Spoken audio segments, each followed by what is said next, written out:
Tulungan nyo na po ang Pangulo. Tulungan nyo na po ang Pangulo. Lahat po tayo tumulong sa Pangulo para iangat na po yung ekonomiya. Kasi kapag lagi pong may ganito na sitwasyon, negatibo yung tingin dyan eh. So baka hindi gumanda ang dating ng ekonomiya sa atin because baka puro negative ang makita ng ibang bansa. Parang ang gusto palabasin nitong si Locaret na Claire Castro, kasalanan ng taong bayan ang nangyayari sa ekonomiya. Tayong mga taxpayer ang ninanakawan ng mga kupal sa administrasyon na ito, tapos ang taong bayan ang himokin tumulong para iangat ang ekonomiya ng bansa. Hindi ba dapat ang mga nanunungkulan at pinapasahuran ng taong bayan ang dapat mag-angat sa ekonomiya ng bansang Pilipinas? Kaya mukhang malala na talaga ang tama nitong si Auntie Claire.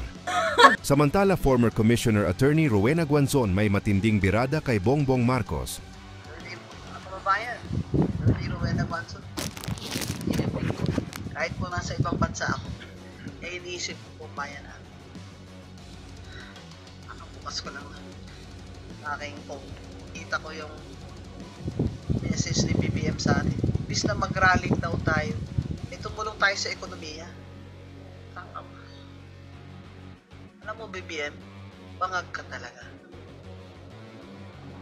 Hindi mo ba talaga nakikita ang reality? Kaya nga nagrarally ang tao. Dahil hindi sila sang-ayon at di na nila kayang lunukin yung korupsyon sa administration mo. Ikaw din ang gumawa dahil lahat ng kauli mo nakapalibot sa'yo ay rumarakit at mga korap at hindi mo naman sila hinihinto. Number 1, ang pinsan mo, si Martin Luther King Romualdez. Yung mga galamay niya si Saldi, kung galamay lang yan ni Romualdez. Pero ang talagang crony mo, ay ang pinsan mo, hinayaan mo. Kaya pinirmahan mo yung General Appropriations Act, yung budget ng 2025, saan ito ng mga hundreds of billions na mga insertion, ghost project at substandard na infrastructure projects. Ito mga ang amang congressman.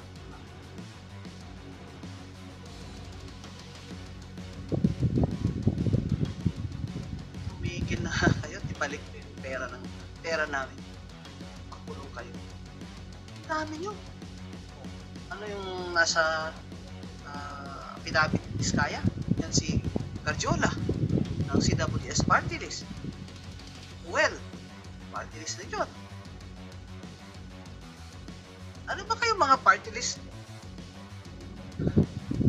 May hindi lang kami niyang hiya sa ginagawa nyo. Sukang-suka na kami sa iyo. Ayaw namin makita kayo ah. Ayaw namin makita kayo kahit saan. Nakita ko kayo dyan sa House of Representatives sa session hall. Pumunta kayo. Hindi ko kayo papatiin kahit magkamay-kamay kayo sa akin. Hindi ko hawakan mga kamay nyo mga magnanakaw kayo. Ikaw, BBM. Kami pa ngayon sisihin mo mga tao. Ba't kami nagrarally?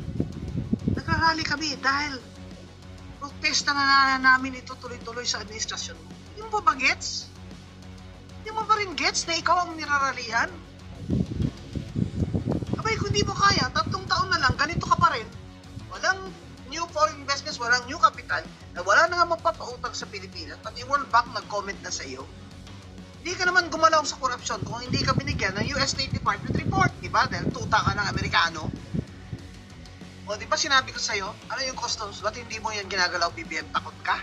Sino ang patrona ng Bureau of Customs sa mga korap dyan? Hindi mo kaya yung petro nila. Pero ngayon, bubuksan mo na.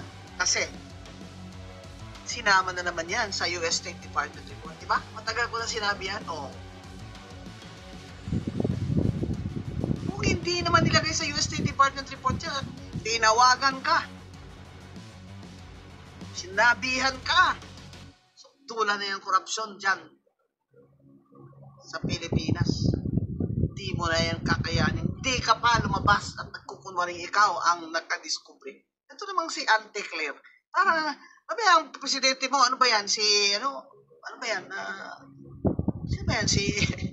Tingin mo ba yan sa kanya? Si Superman?